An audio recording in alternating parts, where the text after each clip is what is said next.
I don't really have anything prepared. I don't either.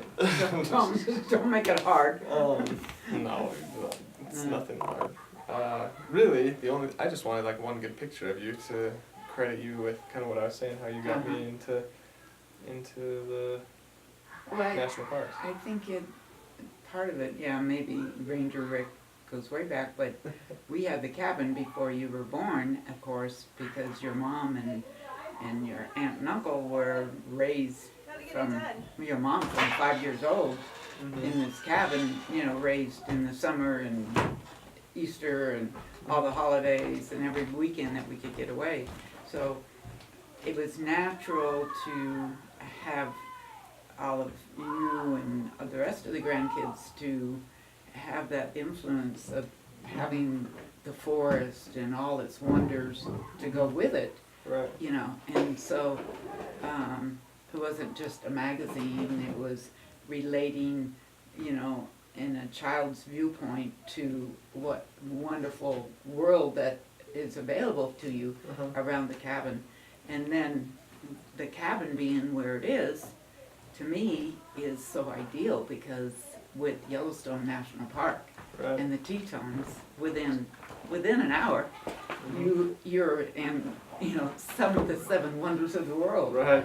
So it doesn't have.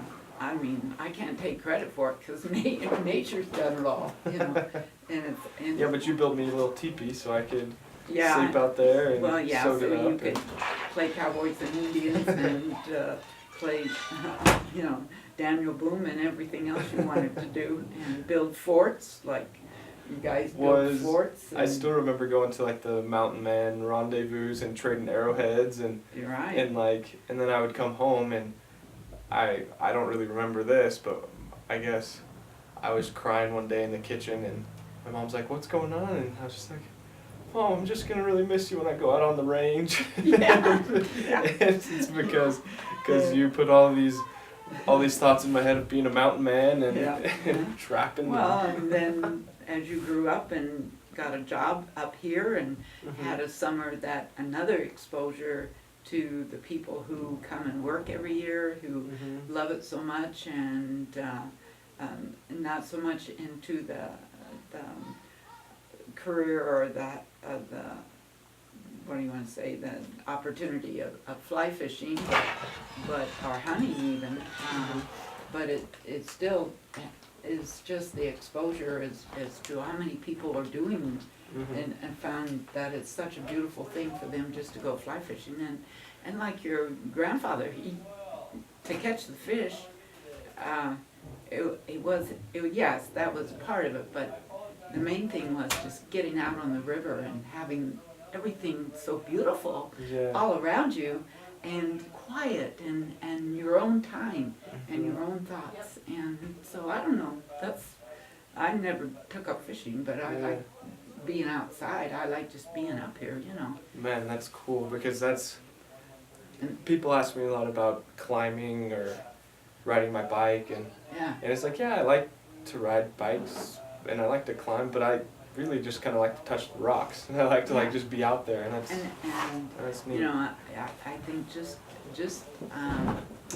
just being in nature has a settling type feeling to it, and it gives you like we're just so small compared to what nature has for us, and so try to enjoy it. And I know people used to say, "What do you do all the time when you're up there by yourself with no television and no phone?"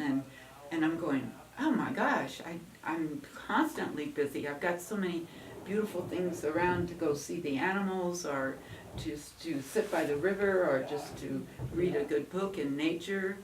To me, that was that was top of the thing I wanted to do. That's living. Yeah, that's living. You're right. So, I never went into a lot of winter sports or into fishing. I didn't need it. I still had everything.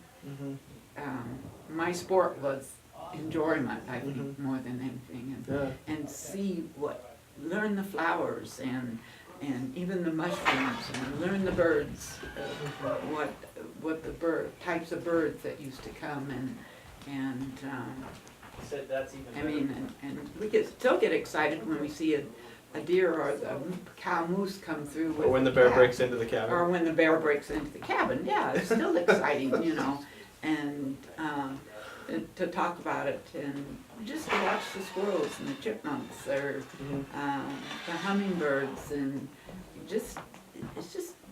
we're just lucky that here we have so much and to have the opportunity to have it in our lives, so. And I think that's what I hope for, that's what I know for my kids and I hope for my grandkids, that's why the cabin is still hanging around. Yeah.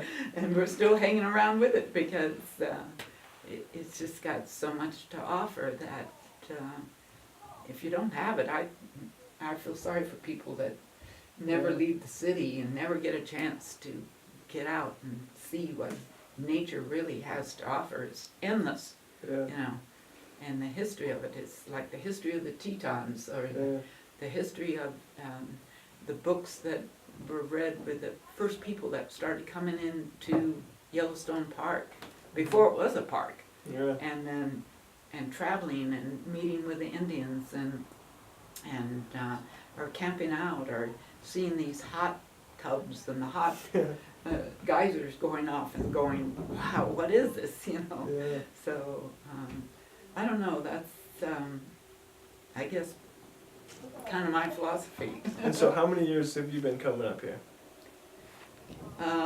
Since 19, about, let's see,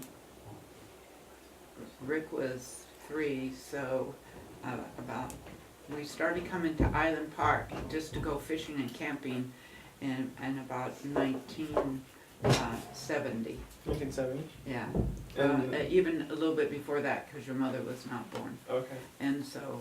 And then you bought the cabin in And we bought the cabin in 1973. 73. Yeah. Okay. So, because we kept coming to the same spot, up Island Park. Right. So like So- we need a home base. I needed a home base Yeah. with the kids, so this became home base, and this has really been our home. I mean, in the summers you're This here has been every summer. the longest home that I've ever had, and that's probably why it means so much, you know, because of course it's full of everything, and all the everything for the kids and everything else. But Right.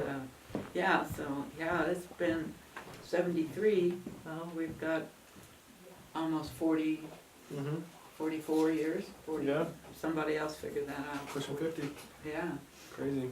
So it'd be 40 years in 1913, so 43 years that we've, you know, used the cabin in winter, summer, fall, and I don't in the winter so much, but young people do, with or without water. Anyway, but, so it's just, I just think it's something that I wish everybody had the opportunity, just because we have people come up and they're like, oh my gosh, I wish I had known or I had done this before, or this is amazing. Right. And I just feel sorry for those who never take advantage of it, you know. Well, I think that's the cool thing about the national parks, you know, is that they provide access to that wow factor, you know, that it gives. And so you don't have to have a cabin here No, to be you full time, you know, don't you can, No. there's Yeah. roads into some of the most epic landscapes, and it's like, that's the cool part about the National Park Service, you know. Well, our country has done so wonderful with the national parks. I mean, not only do we have a lot of them, but we have the opportunity to go to them Right. so much easier and to be able to see what nature has. Our country has put tons of money into it, and you know, for us not to support the national parks and try to keep them available for everyone and for generations to come. Right.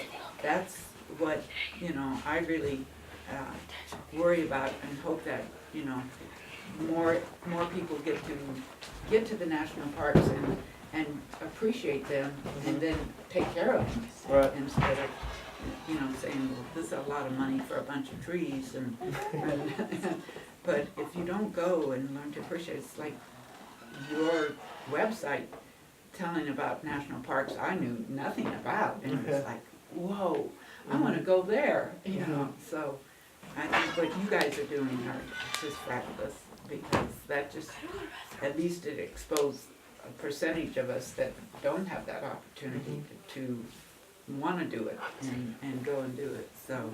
But I think you're the perfect example of becoming an expert on your parks. The places.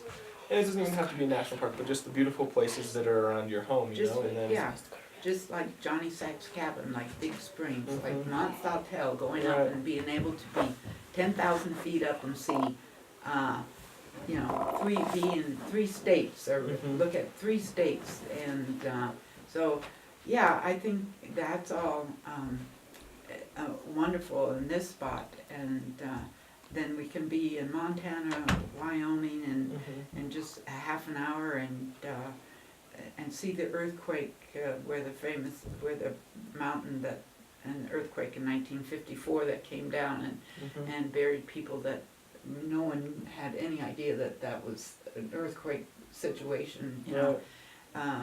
The history there, and it made a whole new lake. And it deformed and changed the river, and it changed nature that people I know going by today have no idea why the trees are sticking out in the middle of the lake. Yeah, right. This is something that the history is just fabulous around here, and so I think that's always been good, to be able to show people what they can. What's available in just a 50-mile radius of one area, So, but you guys have, seen a lot and done a lot, and just having the opportunity, having a beautiful river, half a mile away, and still, and I know Rick at one time, all the sewage and bubbles used to come out of pipes that all the businesses, everybody's plumbing just went into the river. Well, now we know better. We people have prevented that. And Rick was 12 and he was so upset. He wrote a letter to the governor saying, "This is not right. This is bad." It's bad for my fish. Yeah, and it was killing off the river for the soap and everything. So now, of course, they put in sewer system and put in requirements for businesses and other private residents and all, and that's how we all have to work to protect all of our rivers. And so many foundations are working to save different species and the wild as well as our waterways, and I think that's great. We all have to start listening and paying attention, or it won't be there for our future generations, so, but that's awesome. but I could go on forever. So, but I'm glad you guys have the opportunity to do what you're doing, and because we're living through your experience, so that's really good. So, we're just lucky that we all have the opportunity, and that's what I think is more important, where so many people don't, and so. We're just going to preserve it and show them what it's like. Take a lot of pictures. Well, that's good. Thanks, Grandma. You're welcome. You're welcome. It's really awesome. So keep on the adventure. Thank you. We love you. That's awesome.